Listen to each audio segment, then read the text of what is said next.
வணக்கம் மக்களே, எல்லாரும் சூப்பராக இருப்பீங்க. இன்றைக்கி சூப்பரான ரெசிபி. ரவோண்டு குழஞ்ச சாதத்தில் நல்ல பசும்பாலை ஊற்றி கிண்டி அப்படியே தயிர் சாதம் ரெடி பண்ணிவிட்டு அப்படியே தாளித்து அது தலையில் ஊற்றுங்க. கொஞ்சம் நல்ல எண்ணெயை ஊற்றுங்க.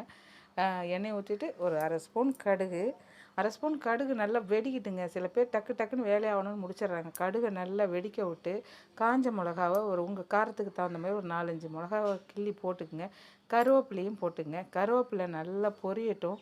நல்ல கலர் மாதிரி பொரிஞ்சாலும் சூப்பர். இப்போ இந்த தயிர் சாதத்துக்குன்னே ஒரு ஃப்ளேவர் இது சூப்பராக இருக்கும். ஜீரகம் சும்மா கொஞ்சமாக ஒரு 1/4 ஸ்பூன் லெவலுக்கு இப்படிக்கா அப்படிக்கா நல்லா செவர விடுங்க. நல்லா மிளகா செவந்த பிறகு கொஞ்சம் பெருங்காயம் ஆட் பண்ணுங்கள்.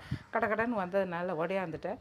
இப்போ நம்ம கொஞ்சம் கொத்தமல்லி இலையை நல்லா குழைய வச்ச சாதத்தில், நம்ம சாதம் குழஞ்சி கொஞ்சம் பால் ஊற்றி வச்சுருக்கோம் இல்லையா, அதில் கொத்தமல்லி தலையை போட்டுட்டு நம்ம தாளித்து வச்சுருந்ததை அப்படியே எல்லாத்தையும் போட்டு கிண்டி கிண்டி அழகாக இருக்குங்க.